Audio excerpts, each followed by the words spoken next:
ಬೆಂಗಳೂರು ನಗರದ ಫ್ರೀಡಂ ಪಾರ್ಕ್ನಲ್ಲಿ ನಿನ್ನೆ ಪಿಟಿಸಿಎಲ್ ಕಾಯ್ದೆ ಅಡಿಯಲ್ಲಿ ಭೂಮಿ ವಂಚಿತರ ಹೋರಾಟ ಸಮಿತಿ ವತಿಯಿಂದ ಅಹೋರಾತ್ರಿ ಧರಣಿ ನಡೆಯಿತು. ಭೂಮಿ ಕಳೆದುಕೊಂಡಂತಹ ಜನರು ತಮ್ಮ ಹಕ್ಕುಗಳನ್ನು ಮರುಸ್ಥಾಪಿಸಲು ಸರ್ಕಾರ ತಕ್ಷಣ ಕ್ರಮಗಳನ್ನು ಕೈಗೊಳ್ಳಬೇಕು ಎಂದು ಒತ್ತಾಯಿಸಿದರು. ಹೋರಾಟದ ವೇಳೆ ಪ್ರತಿಭಟನಾಕಾರರು ಸರ್ಕಾರದ ವಿರುದ್ಧ ಘೋಷಣೆಗಳನ್ನು ಕೂಗುತ್ತಾ ನ್ಯಾಯ ಸಿಗುವವರೆಗೂ ಕೂಡ ಹೋರಾಟ ಮುಂದುವರಿಸುವುದಾಗಿ ಎಚ್ಚರಿಕೆಯನ್ನ ನೀಡಿದರು. ಬೆಳಗ್ಗೆ ಆರಂಭವಾದ ಈ ಒಂದು ಧರಣಿ ದಿನಪೂರ್ತಿ ಮುಂದುವರೆದು ಸರ್ಕಾರದ ಗಮನವನ್ನ ಸೆಳೆಯಿತು.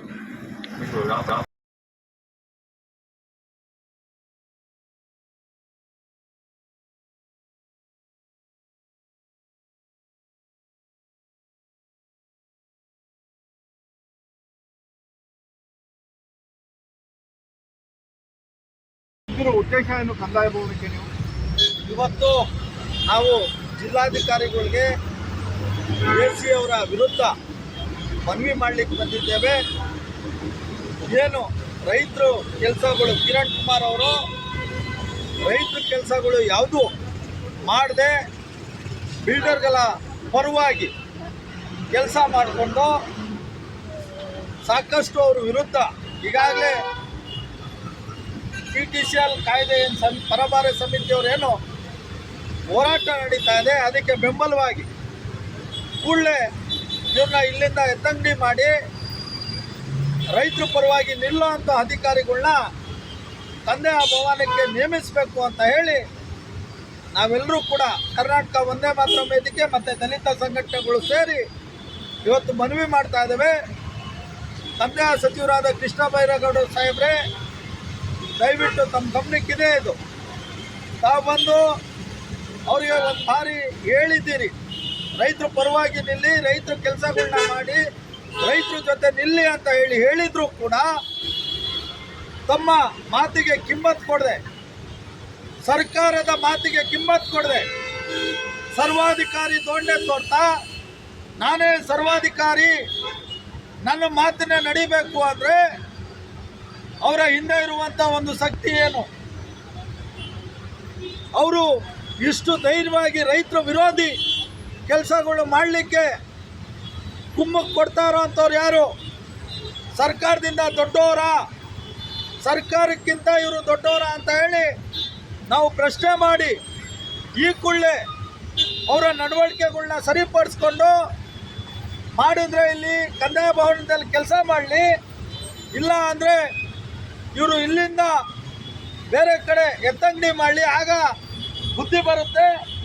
ಈಗಾಗಲೇ ನಮ್ಮ ಗಂಗಾಧರ್ ಸಾಹೇಬ್ರು ಹೇಳ್ದಂಗೆ 30 ಜನರ ಒಂದು ರೈತರ ಅಹವಾಲನ್ನ ಇಟ್ಕೊಂಡ್ಬಂದು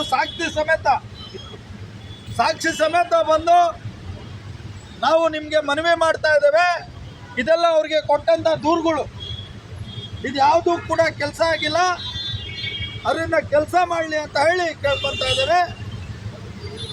ಜೈ ಹಿಂದ್, ಜೈ ಕರ್ನಾಟಕ. ರೈತರ ಪರವಾಗಿ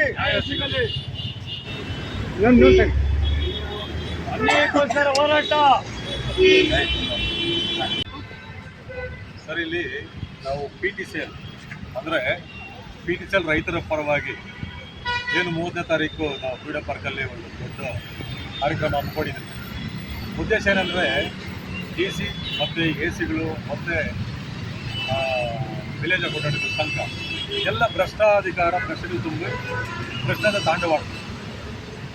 ಮುಖ್ಯವಾಗಿ ಏನಂದರೆ ನಾವು ಪಿಟಿಸಿಎಲ್ ಪರಬಾರದು ಯಾವುದೇ ಕೇಸ್ ಕೊಟ್ಟಾಗ ನ್ಯಾಯಮಂಡಳಿಗೆ AC ಅವ್ರಿಗೆ ಯಾವುದೇ ಕೇಸ್ ಮಾಡಿದಾಗ ನಾವು ಆ ಕೇಸಿನ ವಿಚಾರದ ಪರವಾಗಿ ಏನೋ ನಾವು ಅವರು ಆದೇಶ ಹೊರಡಿಸಿದ್ರೆ ಆ ಆದೇಶದ ಪ್ರತಿಗಳು ಕೊಡಿ ಅಂದರೂ ಇದುವರೆಗೂ ಕೊಡ್ತಾನೆ ಇಲ್ಲ. ಯಾಕೆ ವಿಂಬಳ ಮಾಡ್ತಾರೆ ಅಂತ ನಮಗೂ ಗೊತ್ತಿಲ್ಲ. ಕಳೆದ ಬಾರಿ ಮಾನ್ಯ ಕಂದಾಯ ಸಚಿವರೇ ಬಂದು ಏನೇ ಏಜೆಂಟ್ಗಳು ಇಟ್ಕೊಂಡು ನೀನು ಏನು ಕೆಲಸಗಳು ಮಾಡ್ತಿದ್ಯಾ, ಯಾಕೆ ನೀನು ಅಡ್ಡಗೋಡದ ಮೇಲೆ ದೀಪ ಇಟ್ಟಂಗೆ ನೀನು ಆರ್ಡರ್ಗಳು ಮಾಡ್ತಾ ಇದೆಯಾ, ನೆಟ್ಟಿಗೆ ರೈತರಿಗೆ ಯಾಕೆ ತಿರುಗಾಡಿಸಿದೆ ಅಂತೇಳಿ ಏಕವಚನದಲ್ಲೇ ಅವ್ರು ಮಾತಾಡಿ ಹೋಗಿದ್ರು. ನಾವೇನು ಹೊಸದಾಗ ಅವ್ರ ಮೇಲೆ ಆರೋಪ ಮಾಡ್ಬೇಕಂತ ಏನಿಲ್ಲ. ಏನು ಈ ಉಪ ಅಧಿಕಾರಿಗಳು ಏನಿದ್ದಾರೆ, ವಿಭಾಗದ ಅಧಿಕಾರಿಗಳು ಏನಿದ್ದಾರೆ ಕಿರಣ್ ಕುಮಾರ್ ಅಂತ ಅವರು ಬಂದು ಕೆಲವು ಚೇಳಗಳನ್ನ ಇಟ್ಕೊಂಡು ಆ ಚೇಳಗಳ ಮುಖಾಂತರ ವ್ಯವಹಾರಗಳು ಕುದುರಿಸೋದು, ಡೀಲಿಂಗ್ಗಳು ಮಾಡೋದು. ರೈತರ ಹತ್ರ ಎಲ್ಲಿ ಲಕ್ಷಾಂತರ ರೂಪಾಯಿ ಕಾಸಿರುತ್ತೆ, ಎಲ್ಲಿಂದ ತಂದು ಕೊಡ್ತಾರೆ? ಕೊಡಲಿಲ್ಲ ಅಂತ ಹೇಳಿದ್ರೆ ಬಿಲ್ಡರ್ ಪರವಾಗಿ ಅವ್ರ ಪರವಾಗಿ ಆರ್ಡರ್ಗಳು ಮಾಡಿಕೊಡೋದು. ಮತ್ತು ಎ ಸಿ ನಮ್ಮ ಕಡೆ ಆರ್ಡರ್ ಆಗಿಲ್ಲ ಅಂತೇಳಿ ರೈತರು ಮತ್ತು ಡಿ ಸಿ ಕಡೆ ಹೋಗ್ತಾರೆ. ಅಲ್ಲೂ ಆಗಲಿಲ್ಲ ಅಂತ ಹೇಳಿದ್ರೆ ಮತ್ತೆ ಹೈಕೋರ್ಟ್ಗೆ ಹೋಗ್ತಾರೆ. ಹೈಕೋರ್ಟ್ಗೂ ತೆಗೆಯೋಂಥ ಪರಿಸ್ಥಿತಿಗಳಲ್ಲಿ ರೈತರಲ್ಲಿ ಇರಲ್ಲ. ಏನು ಈ ಒಂದು ಕೆಟ್ಟ ಒಂದು ಆಡಳಿತ ವ್ಯವಸ್ಥೆಯ ವಿರುದ್ಧ ನಾವು ರೈತರ ಪರ ನ್ಯಾಯ ಒದಗಿಸ್ಕೊಳ್ಳಿಕ್ಕೆ ಅಂತ ಹೇಳಿಬಿಟ್ಟು ನಾವು ಇವತ್ತು ಕಂದಾಯ ಭವನ ಹತ್ರ ಬಂದು ಏನು ಉಪಾಧಿಕಾರಿಗಳು ಏನಿದ್ದಾರೆ ಕಿರಣ್ ಕುಮಾರ್ ಅಂತೇಳಿ ಅವ್ರ ವಿರುದ್ಧ ಆಗಲಿ ಯಾರೇ ಆಗಲಿ ಅದು ವಿ ಎಯಿಂದ ಹಿಡಿದು ಅಪ್ ಟು ಡಿ ಸಿ ತನಕ ಅಧಿಕಾರಿಗಳನ್ನ ದಯಮಾಡಿ ನಾನು ಸರ್ಕಾರಕ್ಕೆ ಮನವಿ ಮಾಡ್ಕೊಳ್ಳೋದೇನೆಂದರೆ ಸಿದ್ದರಾಮಯ್ಯ ಅವರೇ ಖುದ್ದಾಗಿ ಬಂದು ಪರಿಶೀಲನೆ ಮಾಡಿ ಅವ್ರನ್ನ ಇಲ್ಲಿಂದ ಎತ್ತಂಗಡಿ ಮಾಡುವಂಥ ಕೆಲಸ ಮಾಡಲೇಬೇಕು. ಈಗ ಆಗಲಿಲ್ಲ ಅಂತ ಹೇಳಿದ್ರೆ ನಾವು ಖುದ್ದಾಗಿ ಇಲ್ಲೇ ಬಂದು ಪ್ರತಿಭಟನೆ ಮಾಡಿ ಅವರನ್ನು ಇಲ್ಲಿಂದ ಸಸ್ಪೆಂಡ್ ಮಾಡಿಸೋದು, ವರ್ಗಾವಣೆ ಮಾಡಿಸೋದು ಅಂತ ಕಾರ್ಯಕ್ರಮ ನಾವು ಮುಂದೊಂದು ದಿನ ಹಮ್ಮಿಕೊಳ್ತಾ ಇದ್ದೀವಿ. ದಯಮಾಡಿ ಸರ್ಕಾರಕ್ಕೆ ನನ್ನ ಮನವಿ ಏನಂದರೆ ರೈತರ ಪರ ಕೆಲಸ ಮಾಡಿಕೊಡಿ.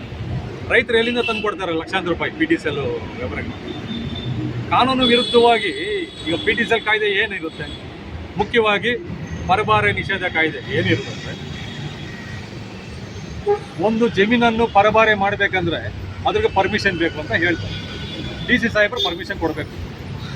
ಡಿ ಸಿ ಸಾಹೇಬರು ಪರ್ಮಿಷನ್ ಕೊಡಬೇಕಂದ್ರೆ ಇದೇ ರೈತನಿಗೆ ಬೇರೆ ಕಡೆ ಎಲ್ಲನ 2 ಎಕರೆ ಜಾಗ ತೆಗೆದುಕೊಟ್ಟು ಆದಮೇಲೆ ಅದನ್ನಲ್ಲಿ ಸೇರಿಸಿ ಆ ಒಂದು ಷರತ್ತಿನ ಮೇಲೆ ನಾವು PTCL ಜಮೀನನ್ನ ಮಾರಾಟ ಮಾಡ್ಬೋದು, ಪರಭಾರೆ ಮಾಡ್ಬೋದು.